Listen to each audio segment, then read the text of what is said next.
नमस्कार, मैं सुनीली आप सभी का प्लैनेट टू सोल एस्ट्रोलॉजी में हार्दिक स्वागत करती हूँ। तो आज दोस्तों हम लोग बात करेंगे तत्वों के बारे में। हम सभी को पता है कि 5 तत्व है जो कि है पृथ्वी, जल, अग्नि, वायु और आकाश। इसी प्रकार से हमारी कुंडली में भी जो ग्रह विराजमान होते हैं, जो राशि में विराजमान होते हैं, उनके भी तत्व दिए गए हैं। ग्रहों के भी तत्व होते हैं, जैसे कि शुक्र ग्रह है तो वो जलीय तत्व है, उसका जल तत्व में आता है वो। परंतु अगर वो अग्नि तत्व राशि में जाके बैठ गया तो जल और अग्नि एक दूसरे के साथ मैच नहीं हो पाते। तो आज का वीडियो इसी विषय में हम लोग बात करने वाले हैं कि अगर आपको कई बार हमें ऐसा लगता है कि व्यक्ति अलग दिख रही है और हम जो कुंडली में देख रहे हैं वो उसके साथ मैच नहीं हो रहा है, या तो उसके लाइफ इवेंट्स हम ठीक से प्रेडिक्ट नहीं कर पाते हैं, या तो एक छोटी सी मैं मेथड आपको बताने जा रही हूँ यहाँ पर। आपने क्या करना है कि जैसे आप सभी को पता है 1, 5, 9 यह अग्नि तत्व की राशियाँ है, 2, 6, 10 है वह पृथ्वी तत्व की राशियाँ है, 3, 7, 11 है वह वायु तत्व की राशि है, 4, 8, 12 है वह जल तत्व की राशि है। हालांकि सभी ग्रह को भी एलिमेंट दिए गए हैं, परंतु आज हम लोग सिर्फ राशियों के बारे में बात करने वाले हैं। तो एक सीधा सा मेथड है, क्योंकि ये जो एलिमेंट्स होते हैं, ये जो तत्व होते हैं, वो हमारे जीवनचर्या में बहुत बड़ा रोल प्ले करते हैं। इसी अनुसार हमारा व्यक्तिमत्व बनता है, इसी अनुसार हमारी मानसिक स्थिति, हमारी सोचने की क्षमता, हमारी काम करने की क्षमता और हमारी आगे बढ़ने की क्षमता निर्भर रहती। इसीलिए तो तत्व दिए गए हैं पंचांग के अनुसार, नहीं तो ये तत्व क्यों दिए हुए होते थे, ठीक है। क्योंकि जो ग्रह, जो राशि के तत्व होते हैं उसी अनुसार आपको आगे बढ़ना है। तो दोस्तों आप लोगों ने सिंपल सा एक प्रयोग करना है। आपने क्या करना है कि जो भी ग्रह जो राशि में है उसे नोट डाउन कर लेना है। तो उदाहरण के एग्जाम्पल के तौर पर समझिए, आपका मंगल है वो वृश्चिक राशि में बैठा हुआ है। तो मंगल तो अग्नि दाह वाला ग्रह है, परंतु जल तत्व राशि में बैठा हुआ है। तो आपने क्या लिखना है, मंगल और जल, ठीक है।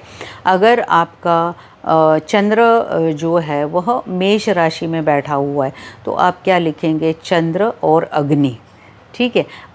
समझो तीसरा एग्जाम्पल मैं लेती हूँ। अगर आपका शुक्र ग्रह जो है वह तुला राशि में बैठा हुआ है तो तुला राशि वायु तत्व की राशि है और शुक्र जो है वह वाटरी एलिमेंट है, परंतु आज हम लोग राशियों के बारे में बात कर रहे हैं। तो शुक्र के सामने आप क्या लिखोगे, वायु तत्व, ठीक है। तो अंत में आपने क्या देखना है, इवन राहु केतु के बारे में भी आपने यही करना है कि कौन सी राशि में, कौन से तत्व की राशि में बैठे हुए हैं, और लास्ट में आप देखेंगे कि कौन से तत्व सबसे ज़्यादा हो रहे हैं इस सब में।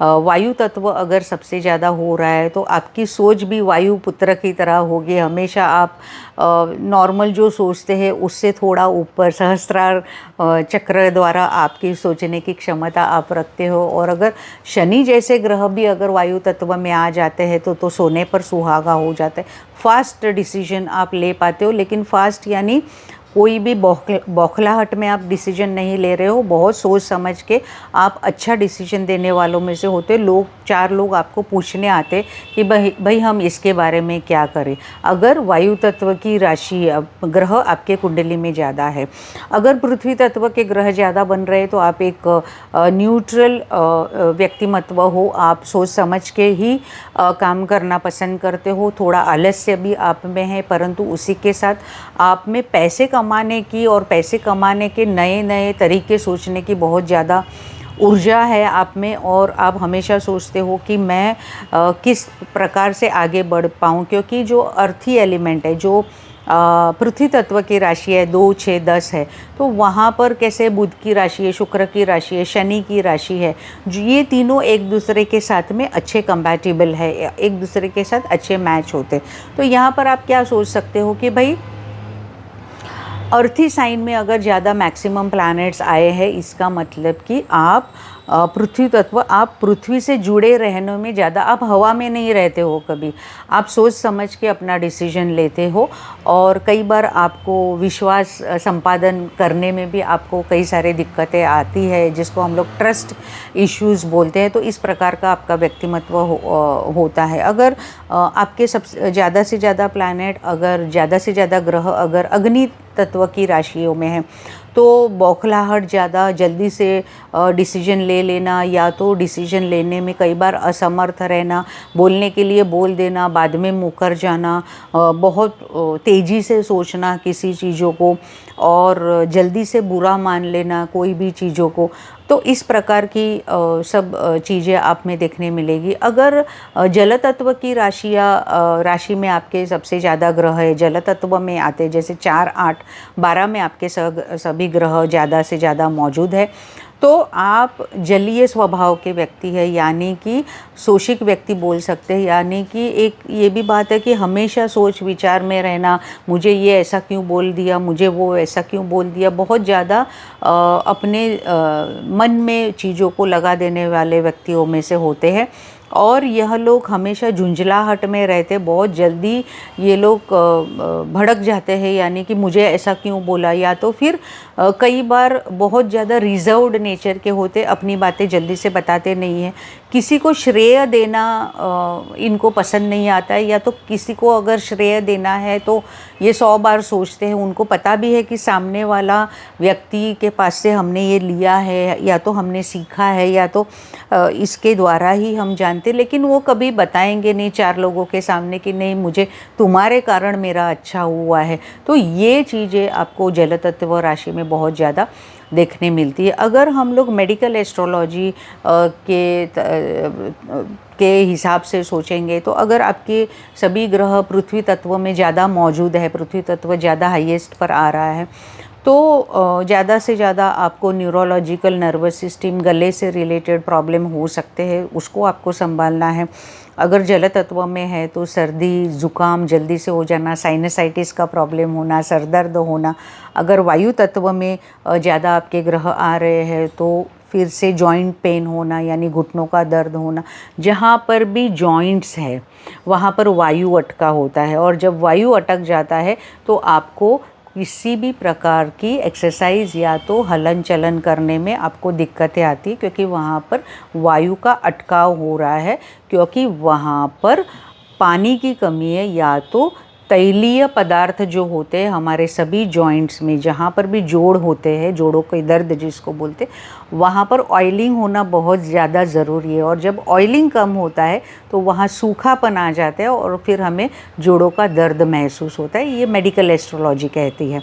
और जब आपके आकाश तत्व को हम अलग से कैसे देखेंगे, तो आकाश तत्व यानी गुरु महाराज को दिया गया है, इसीलिए 9वीं और 12वीं राशि काल पुरुष के कुंडली अनुसार आकाश तत्व में दी गई है। तो जो भी आप साधना उपासना करते हैं, अगर आपका गुरु कुंडली में अच्छा, यानी आकाशीय ग्रह आपका कुंडली में अच्छा है, तो अवश्य यह गुरु चाहे कितना भी माइनस पॉइंट्स में हॉरोस्कोप जाता होगा, ये आपको सब में से प्लस में लेके आएगा, और आपको अचानक सभी चीज़ों का लाभ देगा। ज़रूरी नहीं है कि हर चीज़ पैसों से ही गिनती की जाती है, कई ऐसी चीज़ें होती हैं जो हमें समाधान देकर जाती है।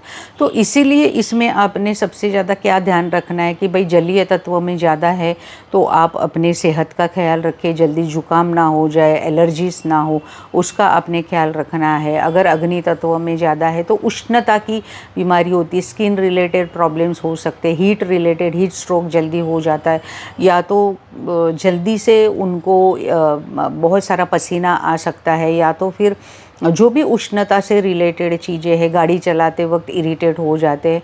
तो आपने ये सब चीज़ों का भी ध्यान रखना है। दिमाग गर्म रहता है तो सर दर्द होना, या तो चक्कर आने लगना, गिडीनेस होना, डिजीनेस होना, ये सब चीज़ों का आपने ध्यान रखना है। अगर वायु तत्व जैसे मैंने बताया, तो आपने क्या करना है, सिंपल सा जो हम जिसको बोलते हैं कि तेल मसाज, ये सबसे बहुत इम्पॉर्टेंट रेमेडी है अगर आपको जोड़ों का दर्द है, क्योंकि शनि जो है ना वह वायु तत्व का ग्रह है, और शनि हमारे हड्डियों को भी रूल करता है।